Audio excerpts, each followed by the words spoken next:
That's cool. Alrighty. Alright, so I'm going to pause this now. We are going to watch this video, which is like, so I'm going to do a professional's react, basically. We're going to watch this video regarding speedrunning called Should In-Game Timers Be Banned in Speedrunning?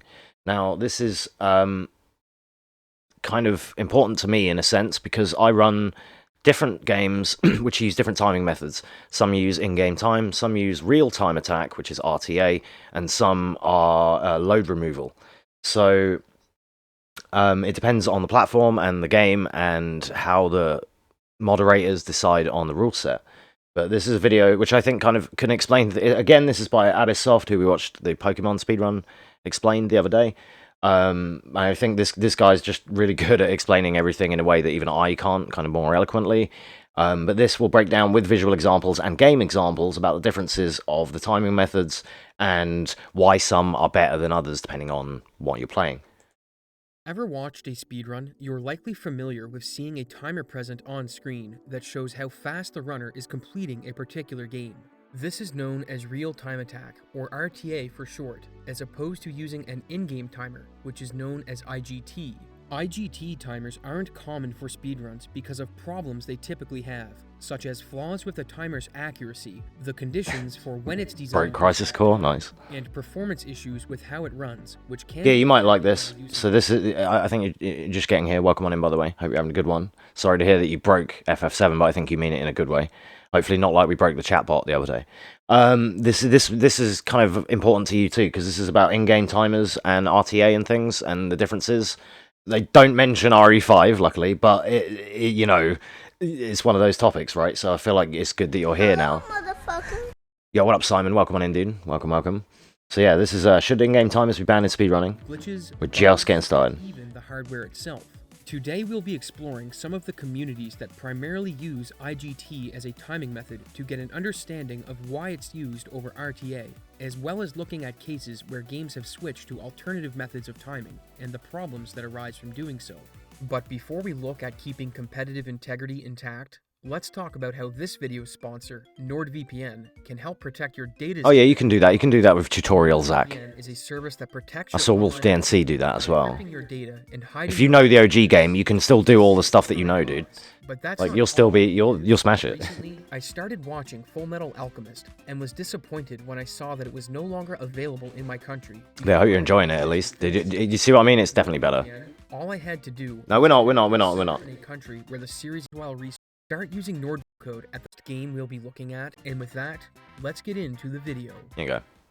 The first game we'll be looking at is Metro. I was using that as an opportunity to talk so that I don't talk over him too much. The very first speedrun 20 years ago, so let's see what it has to offer. Prime runs at a fixed frame rate of 60 FPS, and the game engine will always advance the game's logic at a fixed time interval per frame, based on the assumption that it's running at 60 FPS. This works out to 16.666 milliseconds per frame, but for simplicity's sake, we'll treat it as 16. If the hardware is unable to... Those of you that use MSI Afterburner and Reaver Tuner are aware of this already. Including the timer, which stops it from desyncing if lag is encountered for whatever reason. The timer itself only has two conditions for advancing. The player camera isn't being controlled by a cutscene, and the game is not paused, which includes looking at the map screen and reading a finished scan point. Essentially, any time that the player has control of Samus, the timer is advancing. Because that's the true point. Gear says in the chat room, my general, and Gear is someone known to be running multiple RE games on console, and he says, my general consensus is if the game's IGT is fair across the platforms that are run, then IGT is fine. But it doesn't matter what anyone says when it comes down to mods and community members to decide what time they like best. And that's true because regardless of what sort of anyone thinks, it often, and I see this in the FF7 remake community as well, and to do with their mods, and Crisis Core was another one, it does ultimately come down to moderator and runner, like a group of runner and moderator decision, mostly decided in this day and age, unfortunately, out of public sight in the Discord kind of thing. So a lot of people don't even know these decisions get made, and that happened in like FF7 remake and Crisis Core because a lot of it, unfortunately, for those communities are based on Discord and not on the forums or SRC, anyone who just doesn't use Discord and isn't in that kind of group will miss all that, which I was for the same as with me for the longest time. Like I'm in the Discord, I just choose not to participate because I like things to be out and about and public and have the strats available on the website, and people can go there in 3 years and find it without having to troll through Discord nonsense for hours and thousands of messages. It's just more like convenient for outsiders to come in and go, FF7 remake speedrun.com guides any percent, cool, there it is.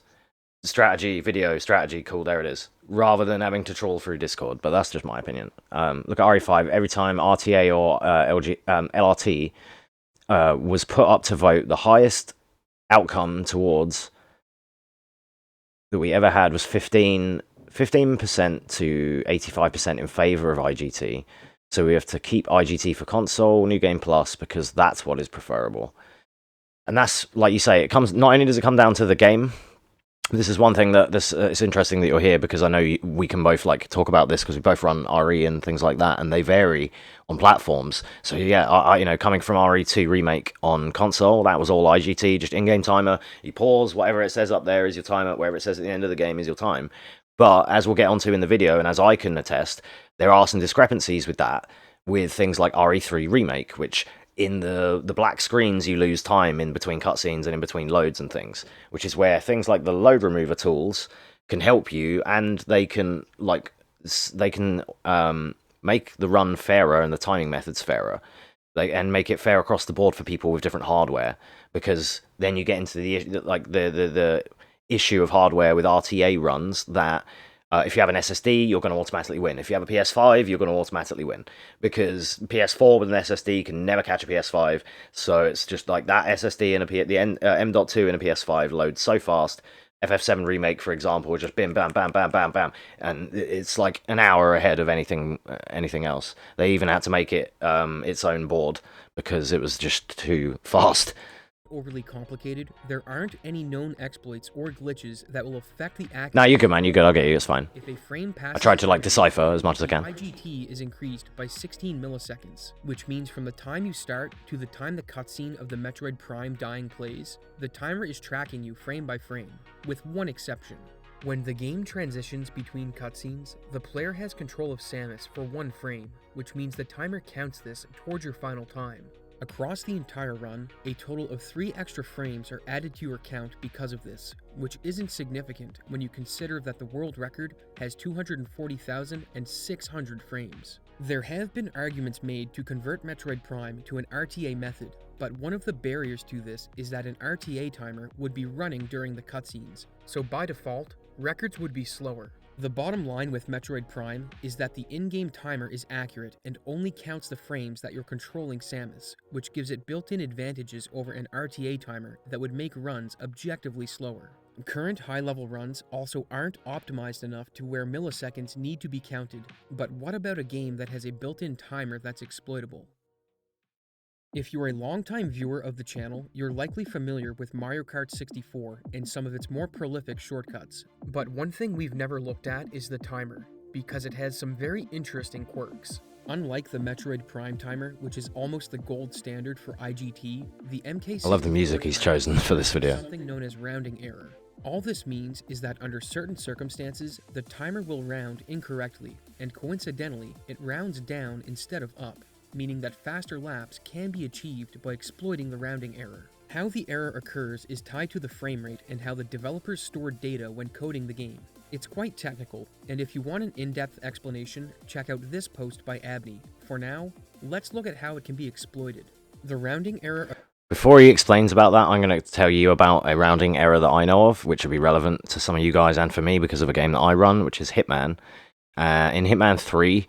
if you leave the in-game timer that's in the missions, if you leave it for 24 hours, it resets.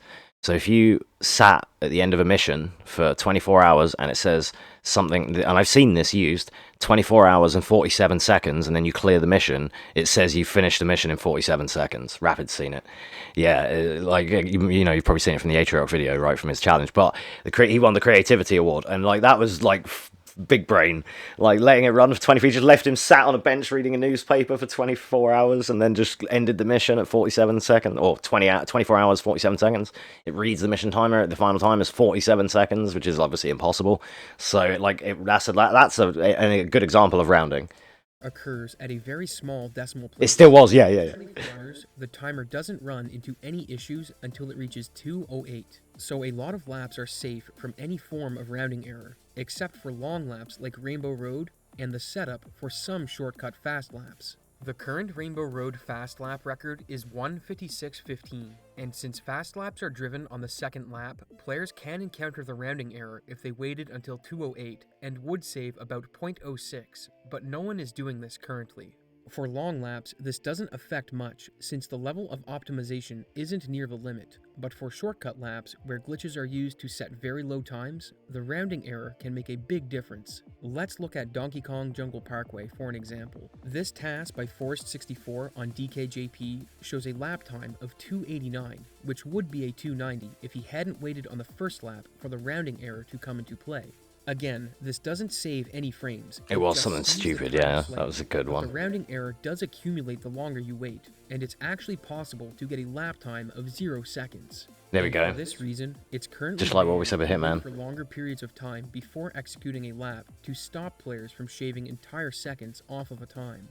For non-task shortcut laps, if we look again at Rainbow Road, we see players waiting on the first lap before starting their attempts, and they've all tied the human task with times of 16:03. So while it may be an exploit of sorts, it's not something that gives a competitive advantage, and its use benefits everyone. But what about when timer quirks allow for advantageous play? If we look at Devil May Cry from 2001, we see that it has a built-in timer, and the community used it until 2017. This is another good one. Why did they switch? The timer is only active after seeing a mission start screen, so screens where you're buying abilities and items between missions aren't counted, which led to runners approaching these screens in a more relaxed manner. But this can be forgiven, as there are other games that do the same thing. But unfortunately, this wasn't the only issue. After Mission 7, the game let you back. You may also not know, by the way, but Maxi Lobes, if you don't already know him, is also like a moderator and runner of Resident Evil games as well. So Track through the castle, except once you start this section, the timer is paused and doesn't resume until you enter. I kind of take that everyone will know who Maxi is. Aware of this fact, runners would take this opportunity to farm materials useful to the run at no penalty to their final time. But the current world record holder, Maxi Lobes, felt very strongly that this was against the spirit of speedrunning, so he began presenting arguments to the mods that this no penalty farming should be banned. It was put to a community vote, and the practice was banned from future runs, and eventually, another vote was held that switched the game from using IGT to using RTA to ensure that players had to play every part of the game. And that makes sense in this game. It's clear from these two examples that Devil May Cry benefited by switching to RTA, as it ensured competitive integrity. Yeah, but see, Rapid, you make a point there, right? This is why I prefer glitchless runs in general. I think they're more interesting. However, that opinion in this sense, I'm not saying your opinion is invalid, of course, but what I mean is that doesn't matter to this topic, because if I run I run glitchless, right? That's what I do. I don't do out of bounds, but RTA, IGT, and a load remover is still a vital timing discrepancy, or potentially, depending on what you're running and what platform. So that's the more valid thing here, regardless of if you like glitch runs or not. Like, it can impact every run, is what I'm saying. Like, regardless of category, it can impact the game more than the run. Like, if Hitman just decides to change its timing to RTA tomorrow, then we all have to get fat SSDs, and we all have to, it's all different, right? Regardless of glitches, I mean. More relevant to glitch. Yeah. It's sort of, it can be, but not. Like, this Devil May Cry run is a normal run. There's no glitches here. The difference was, what Abysssoft is explaining, is that in between the missions, there are in DMC1 there are some segues where you can run around and the in-game timer doesn't count, and that's what people used to do, was farm for like an hour and get loads of money and shit without time penalty, and then carry on the mission. And then their VOD is 3 hours, but their run is in 1 hour or something, whatever, hour and 10, right? So that's why Maxi campaigned for it should be RTA, because then it keeps it like fair. Everyone has to just do the run single segment, like, you know, and that's why this is why I like this topic, because it's not like a general thing. It is a case per case, game per game, platform per platform basis, and that's why it's like it's a fun thing to talk about, because it really depends on what game you're running, what category is it, what platform is it, you know, and I find it interesting. We need to turn to Pokemon. Pokemon Red and Blue speedruns originally used the timer at the end of the run as the final time, but in 2016 they changed to using RTA. So why the switch? The IGT standard was a carryover from the days when Speed Demo's archive made the rules for speedrun submissions, and they preferred runs that used IGT because they thought it would be more accurate than RTA, but the Pokemon timer had problems. It rounds final times down to the nearest minute and doesn't display seconds, so world record ties that weren't really ties could happen. It doesn't start timing until you gain control of your character, so you could spend however long naming yourself, and the rules required players to do run single segment, which meant that they weren't allowed to save and quit or power off. With the switch to RTA, rules were changed to allow save and quits, which now brought RNG manipulation into play, as previously it was only possible for a task to manip RNG from power on. So runners now had a way to add consistency to high variance sections early in the game. For Pokemon, the switch was made because of inaccuracies in the built-in timer and to improve the quality of life of the speedrun by smoothing out some heavy reset points early on. But what about when an RTA timer is created to track only in-game time and not loads? For that, we need to look at the Soul series. The games in the Soul series are unique examples where players have special timers that only run when you're actively controlling the character. These timers were created to address some problems with the in-game timer, so let's take a look. The special timer came into existence originally for Dark Souls 2 to address problems with how the game's built-in timer worked. Mainly that it was so inconsistent that it was possible for it to display a time longer than what would appear on an RTA timer if you started them at the same time. This was mainly due to hardware and something called VSync, which is a feature that should limit the game's performance to 60 FPS. But sometimes the frame rate Good old VSync. limit, which means the game's Shoutouts to speed VSync. increased, so the timer would slowly become inaccurate. To fix this issue, a load removal tool that ran on RTA timing was introduced to create fairness between players running on different hardware. Yeah, see? By removing load times Homie automatically VSync. from the game to standardize the timing methods, so even if you took a few extra seconds to load a screen, you wouldn't be penalized. For Dark Souls 2, the timer only stopped on loading screens, so if you performed a save and quit, the timer would still run while on the main menu. But other Souls games deviated from this rule set, and stopped the timer while you were on the main menu as well, which was mostly because of the discovery of skips that required a quit out. If we look at Elden Ring, we see that quitouts are allowed and that they also run using a special timer called Modified In-Game Time, or MIGT for short. MIGT is a mod that uses code injection to fix the timing issue. Yo, welcome on in, Kira. Hope you're doing well, dude. As like Dark Souls 2, Elden Ring's timer can run faster or slower, depending on the frame rate. Hope you're having a good day. The game is notorious for having lag spikes, and an RTA timer that doesn't count loading time wouldn't be Rapid. accurate either. Does your Elden Ring look like this? This is what mine looks like. An RTA timer that doesn't count loading time wouldn't be accurate either, since it would keep running during the lag spikes. But the MIGT timer fixes this issue. This is awesome. That only the frames being ran by the engine are counted towards your time. No? The MIGT timer is as close to the standard that Metroid Prime set as you can get, but it didn't come without issue. As mentioned earlier, Just got off an hour ago, nice. Allows quitouts, but unlike Dark Souls 2, the timer doesn't increment while on the main menu, so quitouts can be done without incurring a large penalty to your time.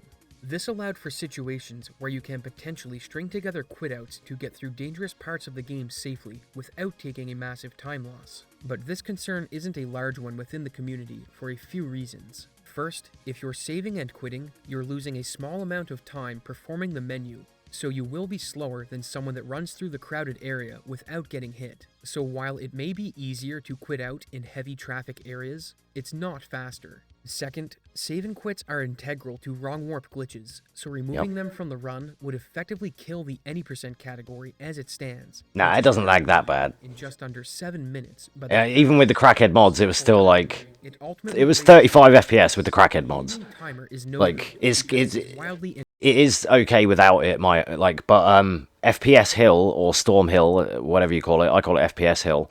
That place is still janky no matter what. But like if I'm in dungeons and things, it runs okay, but it's just not solidly 60 but it's not like it's not how it should be, and it just can be a little irking and jarring when you're playing it. But that's because of my system. It's just not powerful enough. If I had like some beast system, then I'm sure I could overcome that. But inaccurate, and a straight-up RTA timer nah, not the Blizzard, but it's like this right at the start before the first castle. Based on their hardware. The MIGT timer solves both of these issues, but introduces the problem of quitouts potentially being abused. Gear, I doubled down on that. I went for I got energy suit and doubled down to have max magic ASAP, and then went with no defense and no HP. We had 2 HP in a dream, and it was like we were doing cactuars and tombrees and shit. That's hard. Straight up banning quitouts. Spikes and drops, because yeah, exactly. My CPU can't keep up with how open it is. Right, sorry, let me go back because we're missing some. Based on their hardware, the MI is feasible because load times vary from person to person based on their hardware. The MIGT timer solves both of these issues, but introduces the problem of quitouts potentially being abused. Straight up banning quitouts also removes the ability to perform integral skips for the run. But if you're fine with quitouts, then there's no issue, and the MIGT is a great solution.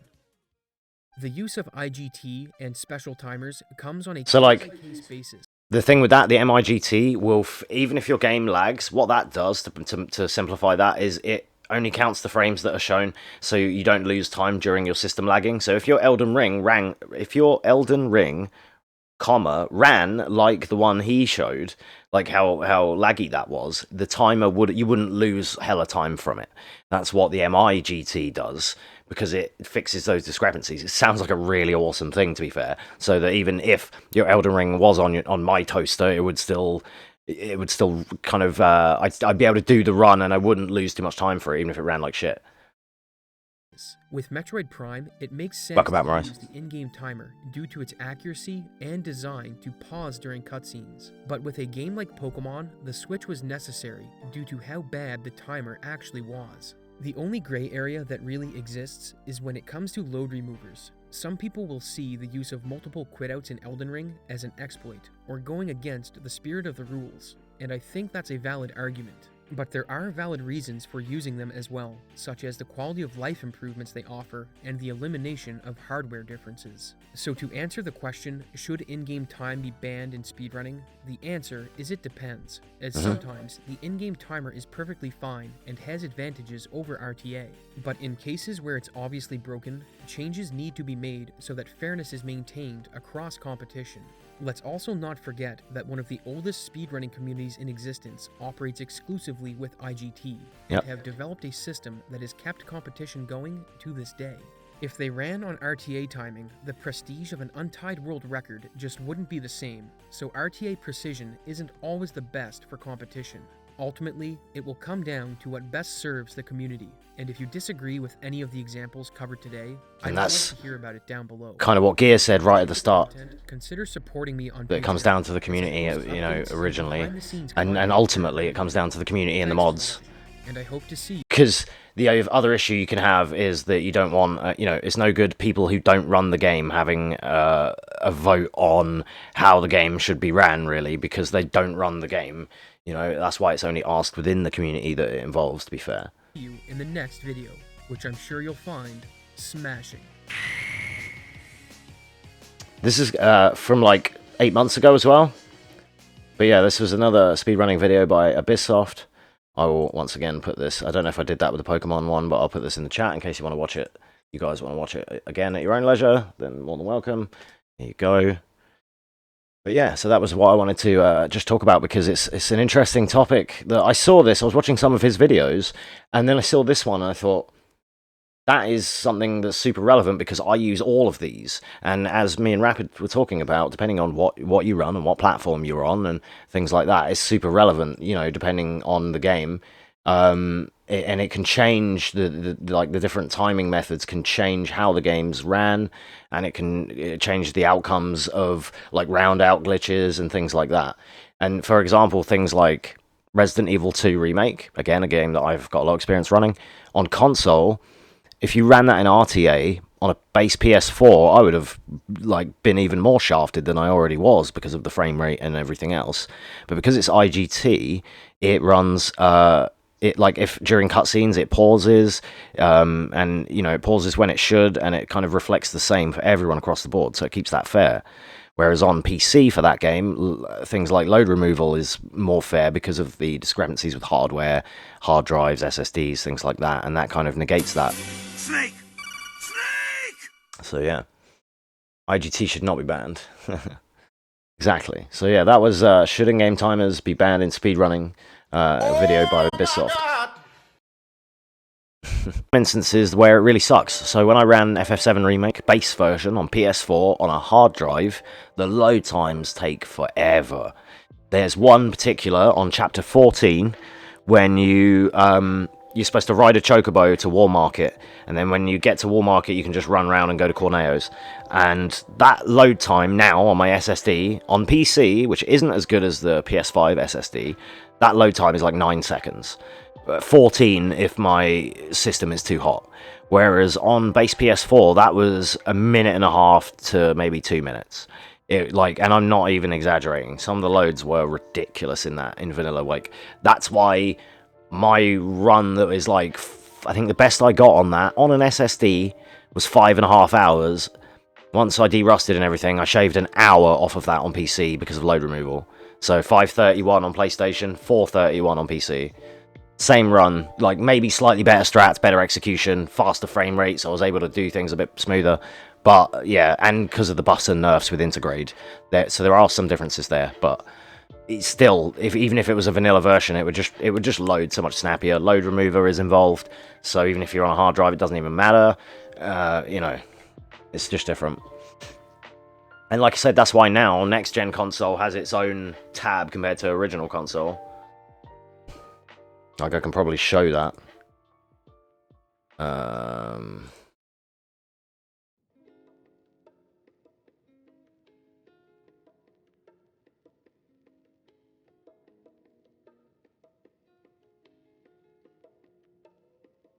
They don't count menuing. Yeah, even though they don't, every one of my Hitman runs you'll watch. All right, we can use that as an example. Let's go to that first. Because with Hitman, yeah, I always do menuing super fast anyway. But just to show what Rapid's on about, or like our example, let's go to like this one, which is my record for Miami. We're not going to watch it all, I just want to show you the IGT in the top. So we can see here, if I move out of the way and close all the fucking adverts that YouTube gives me, at the very top you can see, you probably can't even fucking see it, but there's a, yeah, there we go. You can see the IGT at the top there in the white, and that's how Hitman runs a tract, and it's like the fairest way to do it. Yeah, we shot that bitch straight out of her car. Robert Knox. So yeah, and that's one way, right? You know, and that's nice because that's IG, and that's even on PC, which is funny because again, so that saves you from having to worry about hard drives, SSDs, load removal, anything like that. But then if we go to full runs and then go to FF7, right? You can, like I said, you can see here straight away 531 versus 431. It's like a big difference. But if I just play some of it, and I'll show you one of the load times. Let's go with... I want like the end of mission 1. Or even just here, right? Just here. Skipping this cutscene.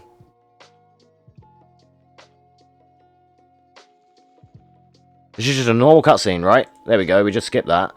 That took like 5-6 seconds, okay? Maybe a bit longer, I didn't exactly count, but it doesn't seem like a lot, but that adds up over 5.5 hours. Now compare that to this one, let me just find the same chapter. Which it's actually just before that.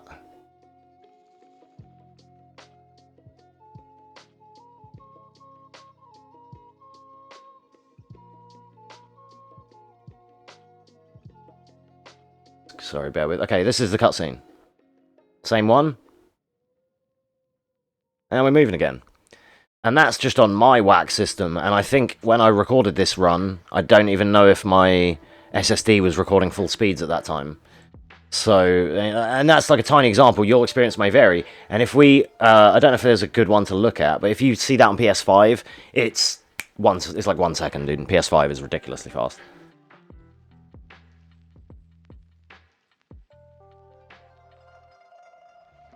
They also don't count many when the timer stopped, and I think that's fair here. Yeah.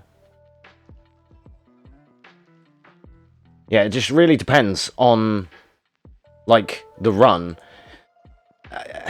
And it depends on what you come from as well. Like, what you started with, if you're an old school speedrunner from, like, 2010s, or if you're, like, a new school speedrunner like I am, I guess, from 2019s.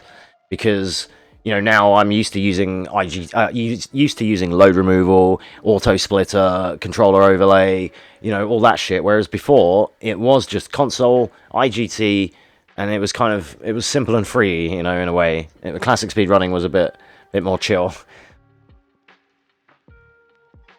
But like, it can really, depending on your game, it can also really benefit you, because on PC, for instance, of Resident Evil 2 Remake, I get 60 FPS. I can have more if I want, but the game is capped at, the run category is capped at 60 and 120. I can't quite get a smooth 120 like all the time, so I have to just play at 60. But when we play casually, I play at like 90 or something. It bounces between like 90, 60, 100, depending on where I am. But because in RE2 Remake, the knife affects, the frame rate affects the knife, and it's not so much, it doesn't affect the knife damage, but what it does is it affects how many times the game scans for a hit.